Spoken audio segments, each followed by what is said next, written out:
Welcome to Free Flow Friday. It's January 10th, 2025. I'm going to just do a little storytelling before I get started with, I'm actually going to include the Akashic weather report for yesterday and today, as I didn't do a report yesterday. So with Free Flow Friday, I wasn't planning on telling this story, but it came up and I thought I would just share it with you. So yesterday, I was going to the store. I wanted to make this tukra. So tukra came up in the Akash a couple of days ago, and it's a yogurt drink that it's kind of like kefir that is part of the Ayurvedic culture.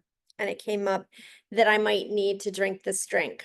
So don't usually eat dairy, and the French Broad Co-op in Asheville has all the special herbs and the most humanely sourced dairy products. So I thought I would go there. And as I was driving there, I was passing a gas station, which didn't have significance at the time, but had significance this morning.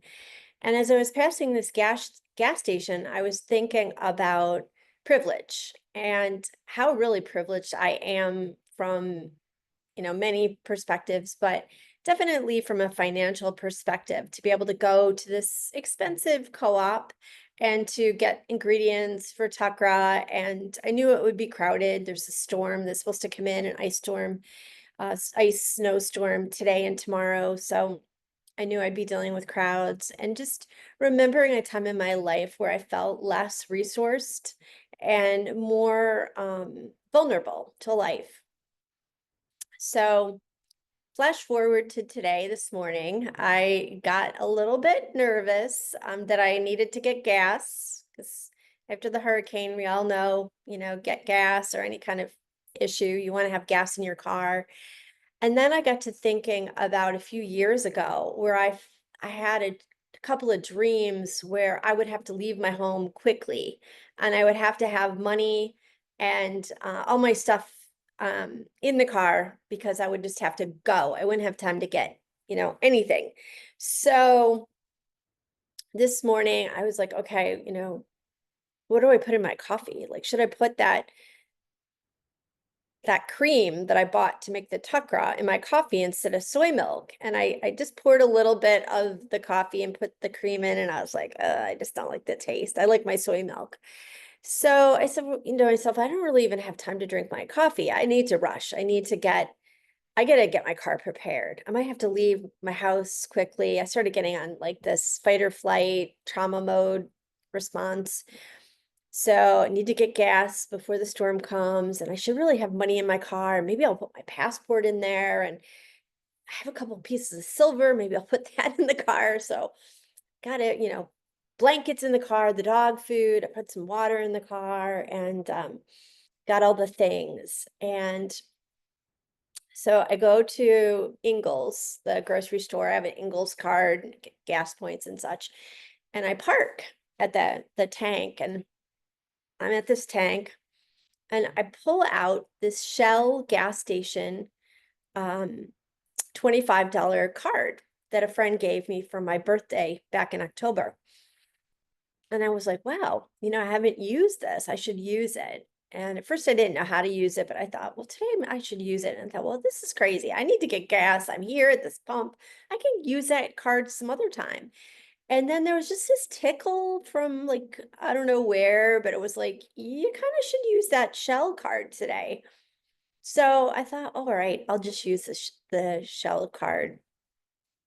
So I exit, and I'm ready to pull into the Shell station, which happened to be right across the street from where I had the flash the day before on how privileged I was, and how there was a time in my life where I wasn't so privileged and felt vulnerable to life and just kind of at the whim of circumstances. So as I'm trying to pull into this Shell station, there's a guy there, there's a man, and you could tell he was probably like homeless, and he was going to cross the street, and I was, politely saying, go ahead, and he's like, no, you go ahead. So I pulled in, and I got out of my car. I'm looking at this like gift card, like, how do I use this gift card? And he came up to me and he came near me and he said, do you have $2 for the bus? Excuse me, I have a little orange in my teeth. And I was suspicious. Like I didn't want to give him money for drugs or alcohol. And I said, well, what are you going to use it for?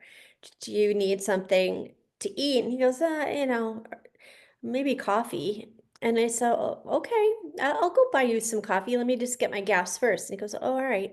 And he goes, "Well, actually, I could use some gas money. I could use some money for the bus." And I said, "Well, I'll drive you. Where are you going?" And he said, "Well, I want to go to like the shelter. I want to go to my friend's house and then I'm going to stay at the shelter tonight." And I said, "I'll drive you," kind of thinking I was calling his bluff. And he goes, "Okay." So I was like, "Oh, okay." And so I'm like, gosh, this guy might be legit. I've got some money in my purse. I'll just give him money for food and gas and the bus and the whole deal. Because he obviously, is in need and he might not be using this for drugs and alcohol. So I said, well, let me just get some gas first. And so the woman who works in the store came out, and she's kind of a bigger woman, and she was, she had her own uniqueness, let's say. And so I went up to her and I said, "Does that guy hang out here a lot?" She goes, "What guy?" I'll go, "The guy over there." She goes, "I don't see any guy." So she walks around and he's sitting, on the pump. And she said, "Hey," she said, "It's okay if you're here for a minute, but my manager's going to come out if you hang on." And I thought, well, this is just not what I wanted. And he goes, "I'm just waiting for that. I'm waiting for her. I want to take the bus or whatever." So she goes back. She doesn't go in the store though. She's just standing there. She wants to see what's going to happen. Not, not imagining what's going to happen next.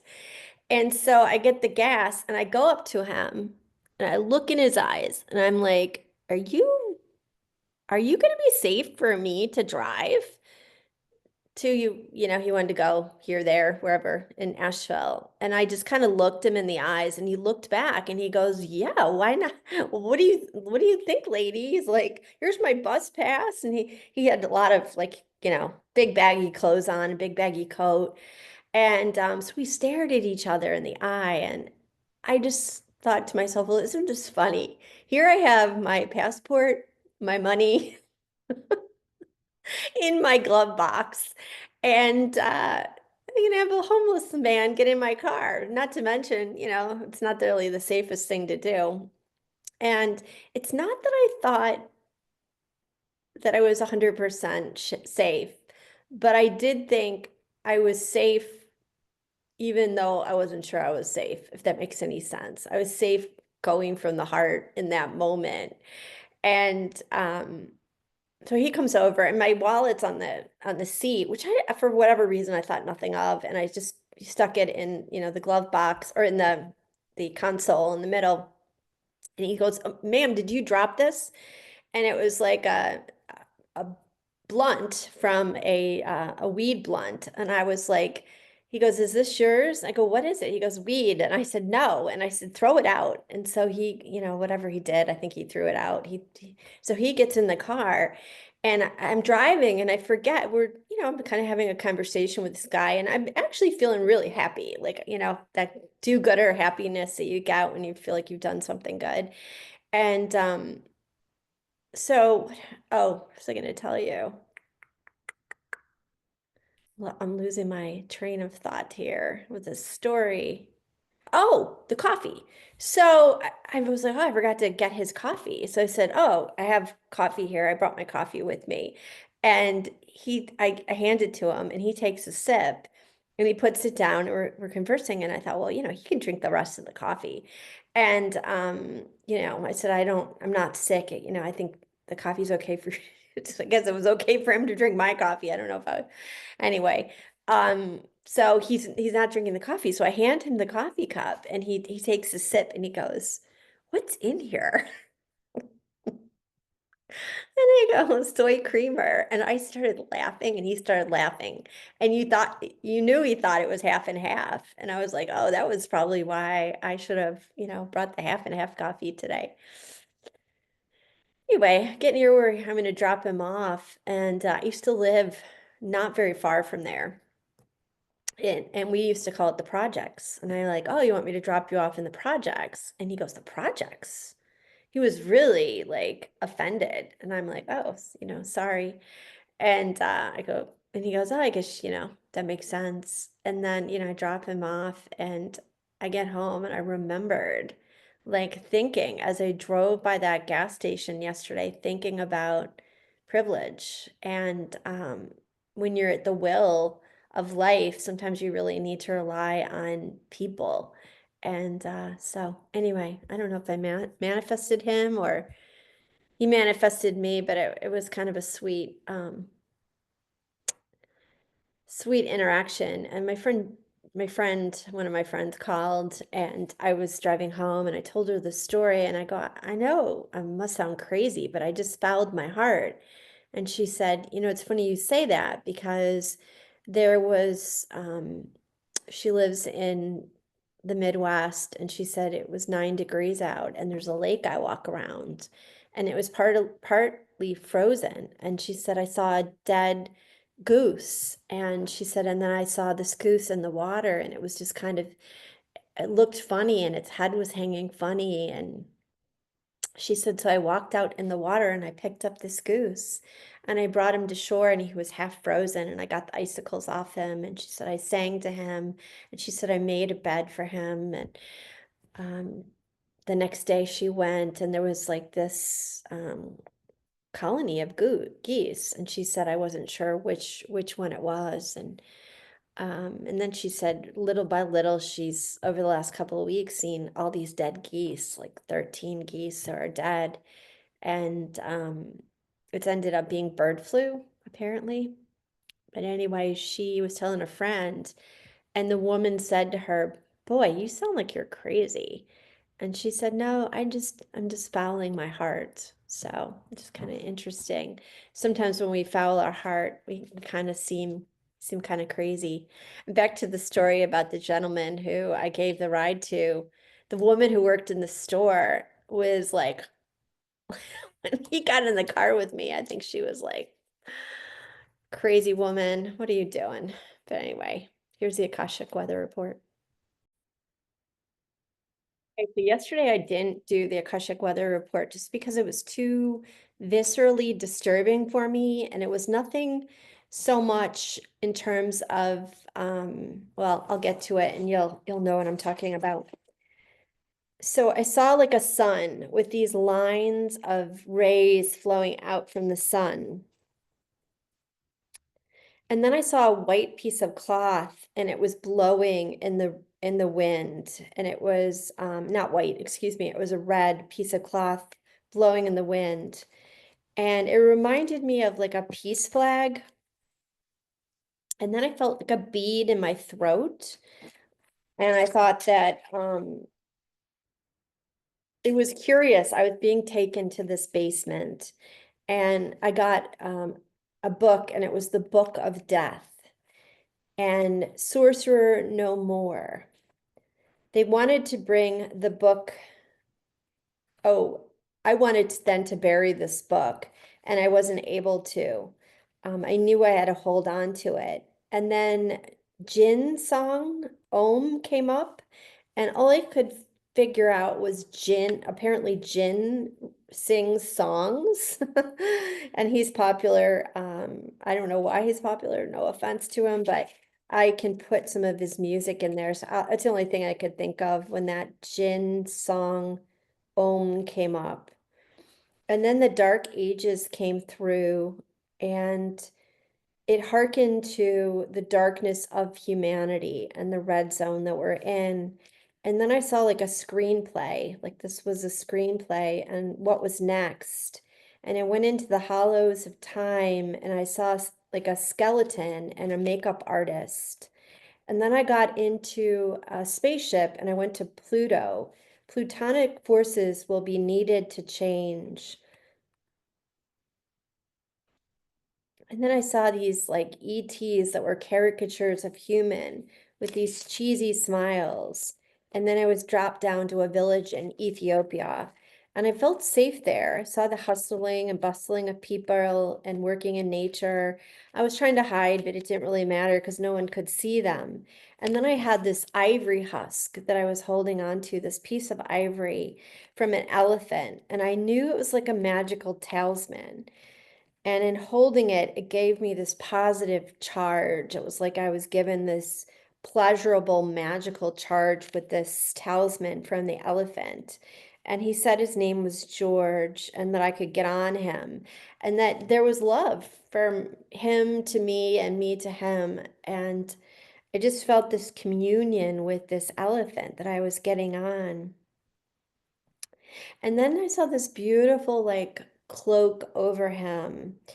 And I got off of him and I felt like all of his jewels were what humans saw from what I was seeing in a way, just the magnificence of him, and then the greed of humanity where we've exploited animals such as this beautiful elephant.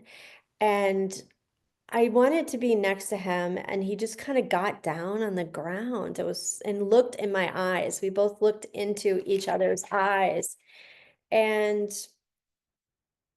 I could just see the shadow of humanity, and it's just coming up for me. Like that guide today was like the elephant. We were looking at each other. I looked in his eyes. I wanted to see who his true nature was. Was he safe to get in my car? And it was just deeply disturbing to see all of the exploitation that this elephant had experienced. And I tried to curl up with him, and then I just really was taken to like all of it, and it just was piercingly painful. And then I got on the elephant and he became superhuman. Became this huge, big elephant. And we were in this arena, almost like a arena from like the Mahabharata or something, way, way back in ancient times. And that cheering, and I saw his immortality, um, but how I wasn't in my body. And then I just started to say the metta meditation. I'm sorry, please forgive me. Um, Basically, I love you. And then I hugged him. I hugged his trunk. And then we leave an arena, and I get the word lost cause. There are no lost causes.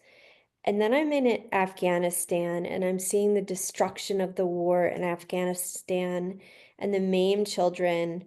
And I go to a woman's home and she pulls out a box and there's a bone in it. And she said, this bone represents the bone of my children and my men, my husband. And we just stare into each other's eyes. And then I go and I see the scientist again, that evil scientist who's underground in the space lab. And I try to mess up his design, but it's too late. And then the bull bubonic plague. I'm terrible with pronunciation when I get on this Zoom.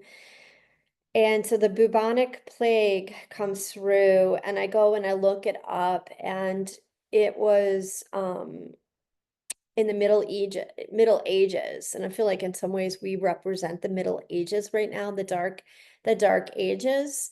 Anyway, it was back in the Middle Ages, but actually there's cases right now of this bubonic plague. And then I go into a star and it's a Merkaba, and I get into the star and I say to myself, I don't need to stay here. And then I see Earth without light as hell. And I ask what is next. And I'm told I don't have to stay. I don't have to stay with this. And I'm told, hearsay comes up.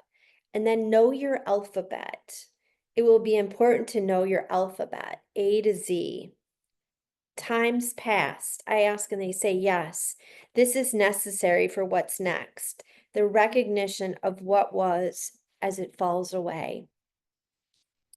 And then today I see a shepherd with sheep holding a staff, and then the greed of humanity. So many gifts wasted.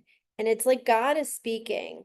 And then my dog starts barking, and I see this dark basement, and I know it holds like waste or ama, like the waste in the body of like the darkness that we hold in our body of waste.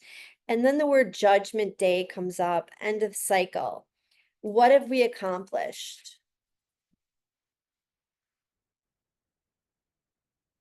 What do we want to show for our actions? And then I see a tiger and fortitude to get through to the next phase of existence, of power and passion. And then I see people miling around with dresses and hats. And a man like the guy, the Monopoly guy with his hat on, yellow zone, yellow fever. I see green, a plague. What is going to happen next? The dates 1892 and 1874 come up. I don't know if 1892 was the start of the flu that happened here. What was the flu called? You know, the Great Flu. I forget what it's called, but anyway, plague and that date 1892 came up, and then the date 1874. And then that there would be structures falling down that were put in place a long time ago. And then defying authority, defiance of authority will happen. Then silver came through. I hear an old-fashioned cash register with a kishing noise. I ask what's going to happen next, and then the word amoebas come up, almost like a parasite. Prepare, anarchy, unrest. I can see myself leaving Asheville, but I'm not sure at this point where I'm going to go. And then I see this gold silverish star, and maybe I'll leave the stratosphere. It comes to me, and it's then I'm told it's not too far fetched, and then I get a sense of a wormhole. Hold on to your hat. Amnesty, power to the people, millionaire next door, backdoor deals, finding time for peace. People will work together to find solutions to today's problems. It will take a different mindset. And then I'm in the water, and I'm guessing I'm in a boat, and I'm looking at this beautiful sunset, but it seems like it's also like this sunrise. Time is ticking. And then I saw time ticking like water dripping. I think of Donald Trump and how he represents the country and through its inception, and how some people um, see him as like a good source of our history, and other people see him as a shadow of our history. And it's almost like we haven't really acknowledged all that we take for granted from a positive perspective, and all that we have bestowed from a shadow perspective. It's almost like it's coming to light, and he's bringing it to light. Privilege, abuse of power. And then others see him as like a helping hand, an endowment for what he offers. I'm not sure, but since for the better or worse, we will be leaving this paradigm. That this paradigm will not continue. What we're seeing as him, we are seeing from him as a projection. We'll move beyond it. And then the word articles of independence, I see a scroll, and I'm bleeding into the scroll on this piece of paper. And then I see Martha Washington and John Adams' wife. And John Adams' wife has come up for me before in a very, very weird way, in such a weird way, I can't even share it with you guys. So that's how weird it is. And it's not like sexual weird or anything kooky weird like that. It's just, it's something else that is just, I can't share. Anyway, coins of privilege. But anyway, John, I want to say her name is like I forget her name. But anyway, she was a woman who I researched in the past, and she was for the underprivileged. Like she was an advocate of the underprivileged. And then I see this robed gate. You know how like in the museums you have like a robe, like almost like a robed gate that gates off rooms. And I saw gated off rooms. And as if they represented the past that we were leaving behind. And then the phone, one of those old-fashioned phones with the rotary dials, and how when there was an emergency, you always had to wait for that dial to go back where it started. And most people probably aren't old enough to remember those phones, but I do. And then I'm trying to like call 911 on the push button phone. And I remember the last time I used a phone like that was in Chicago, um, at a train station. So I was just kind of harking back to 1999 when I needed to call someone. And then I said, any more messages you have for me? And they said, look up Ezekiel 7. And Ezekiel 7 is a continuation of the prophetic message we've been reading. This comes off the internet, emphasizing the point that because the people have refused to come to know God through seeking and following his will, they will come to know him in a different way through his severe judgment. God's warning here is to the land of Israel.